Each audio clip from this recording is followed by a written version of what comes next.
BSN English. You are now watching a video. Hang on and find your comfortable spot because you're gonna stay here for a little longer. In this video, we will be talking a lot of things and you will believe I mean it. So save your energy because you're gonna need it. Here I come. Let's start with why did I choose BSN English?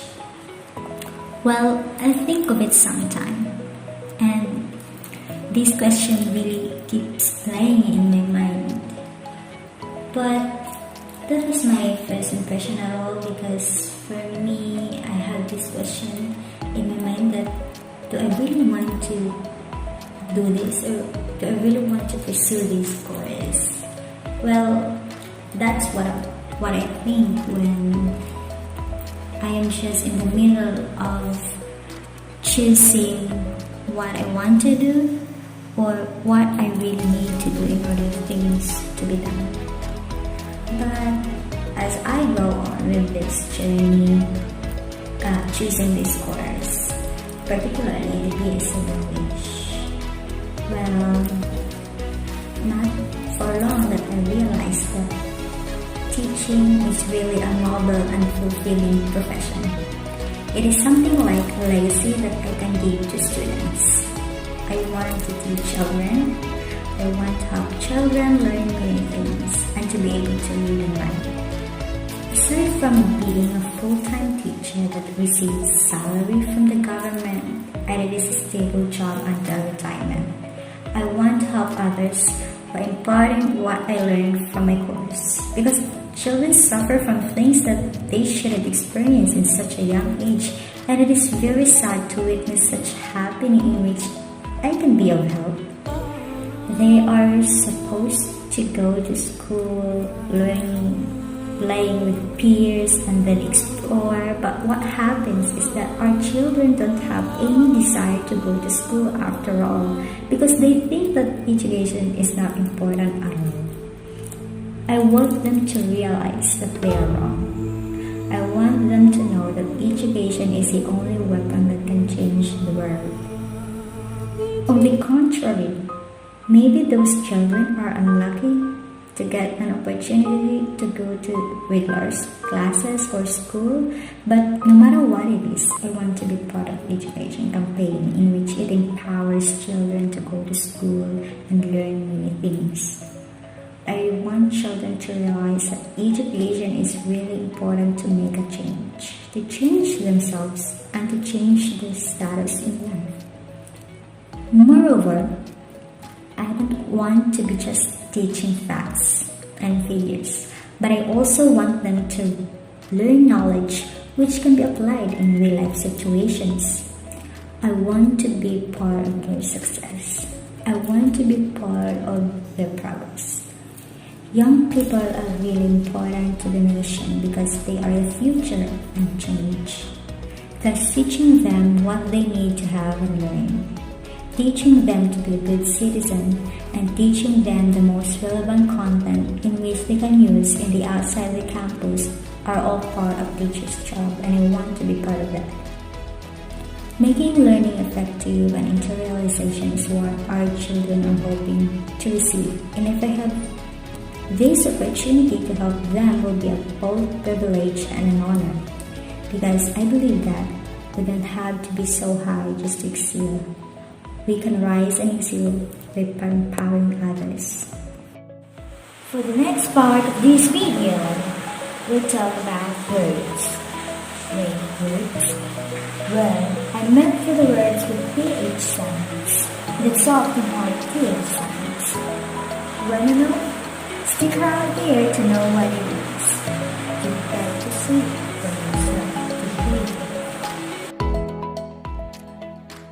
And now I'm back. Let's get started. The following are words with PH sound in the beginning, middle, and end.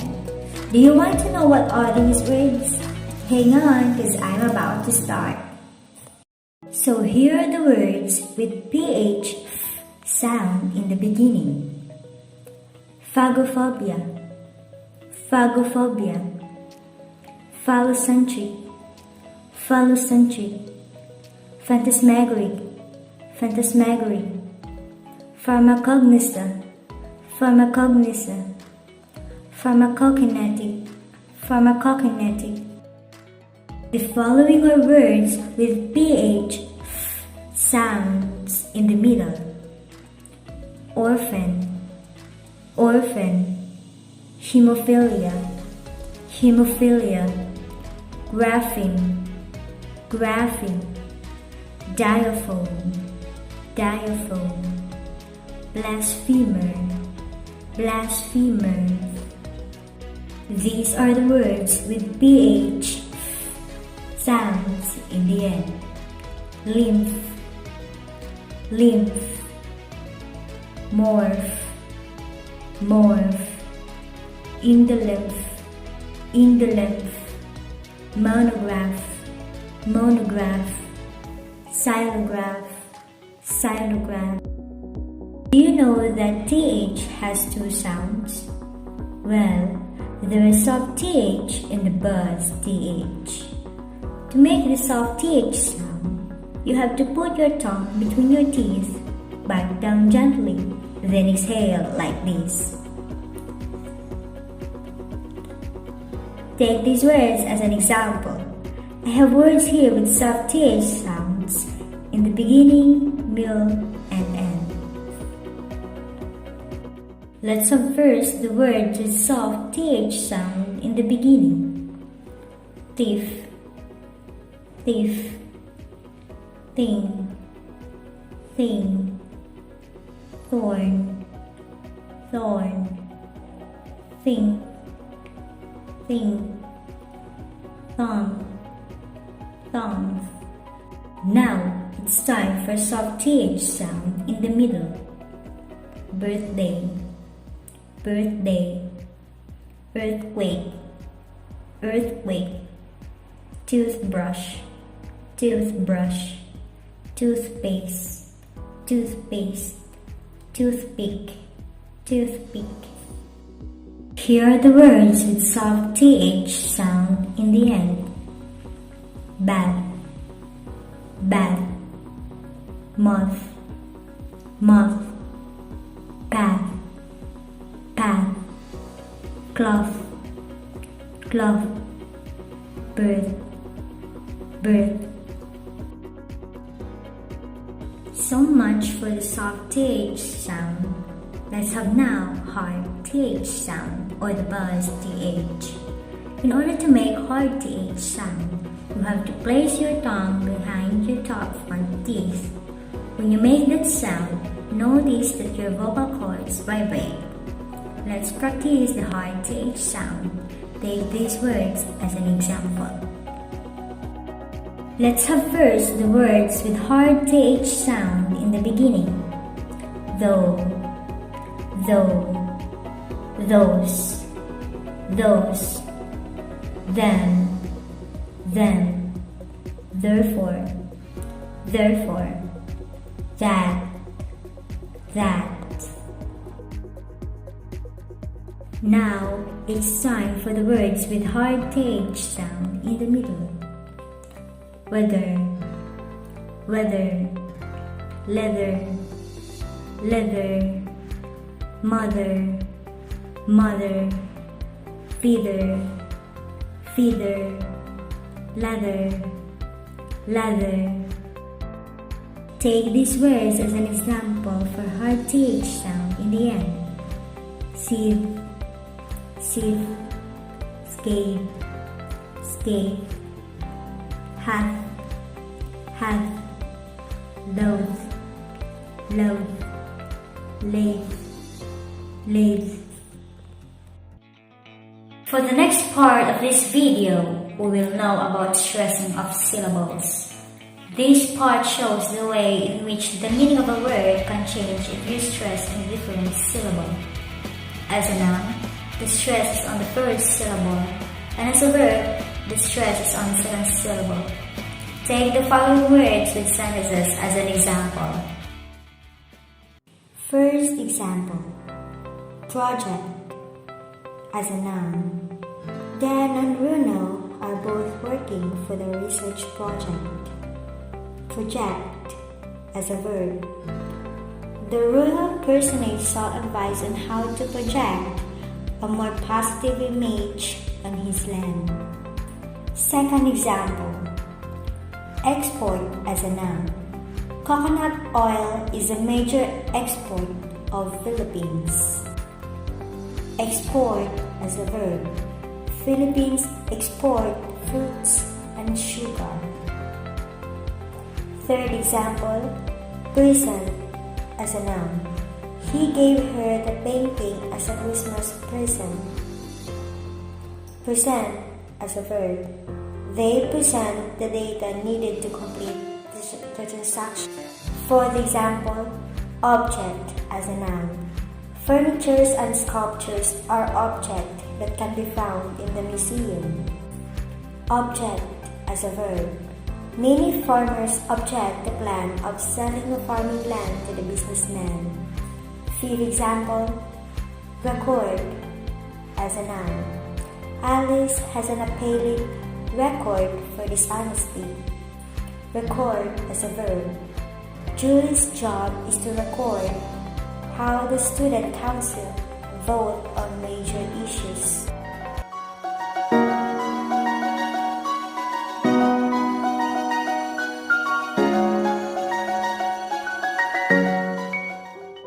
For the next part of this video, we will talk about the lesson that we have throughout this course, the contemporary world. So hang on, because I'm about to tell you all of it. We had discussed globalization, including its definition and pros and cons of globalization, the global economy, the early international trading system, the Bretton Woods system, neoliberalism, global financial crisis, including its causes and effects. For our next stop is, we have tackled about United Nations and contemporary global governance. We talk about the definition of global governance, definition of United Nations, primary role and functions of United Nations, what is international organization including its types, the two, IGO or intergovernmental organization and NGO, non-governmental organization. We also talk about the list of international organizations including World Bank, World Trade Organization, World Health Organization, and United Nations. For the specialized agencies, we have Food and Agriculture Organization, International Civil Aviation Organization, International Fund for Agricultural Development, International Labor Organization, International Maritime Organization, International Monetary Fund, International Telecommunication Union, United Nations Educational, Scientific and Cultural Organization, United Nations Industrial Development Organization, Universal Postal Union, World Bank Group, World Health Organization, World Intellectual Property Organization, and the World Meteorological Organization. Now it's time for supranational organization to shine. We have 5. International Labour Organization, International Monetary Fund, World Bank, World Health Organization, and World Trade Organization. Now, for the next part of our lesson that we had discussed, we talk about globalization, media, and communication. We talk about the contemporary waves of globalization as a growing interconnectedness, and the globalization as the evolution of global consciousness. For the last part of our lesson that we had discussed, throughout the lesson we had the global demography, including its population growth of the Philippines or world, the 3 components of population growth, which mainly the birth rate, death rate, and migration, including its effect of world population. Now, we're finally in the last part of this video. It's kind of different this time because I'm going to share to you why this course should give a lot of importance and how it plays a role in our daily living. my voice for the last time.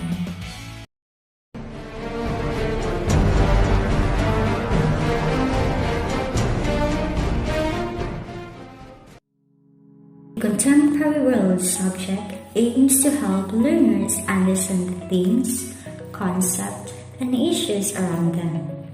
Thus, it gives an overview to the learners as to what are those societal issues and problems that are currently facing.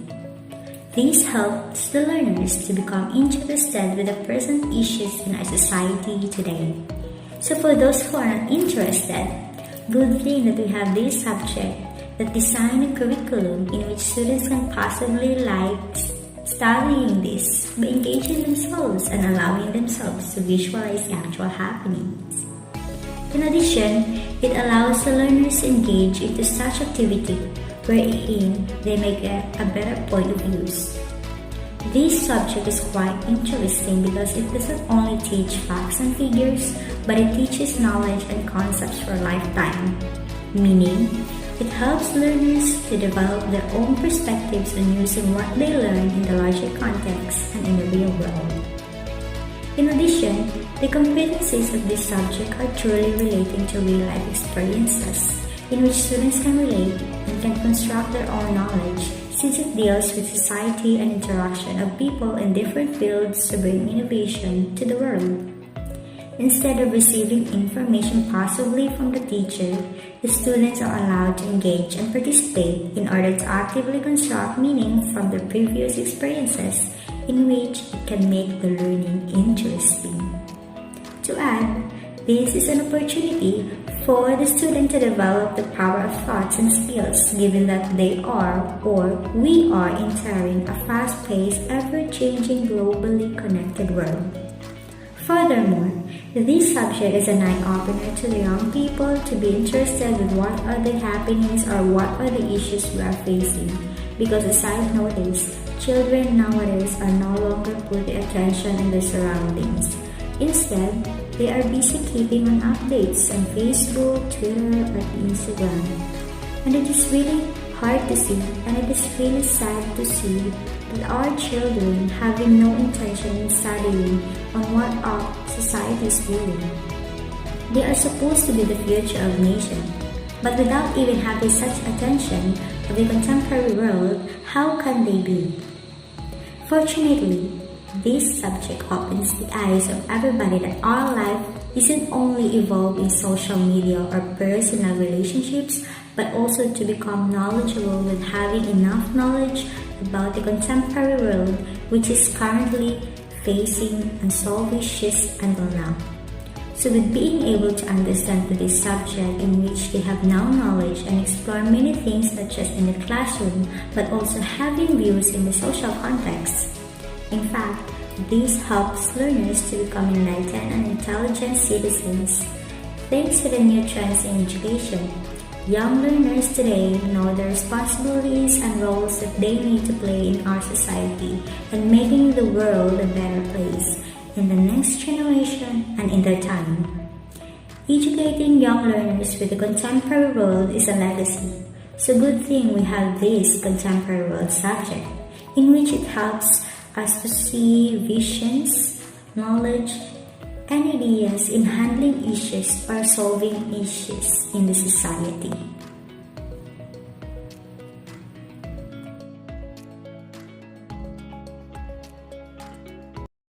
Summer in the city.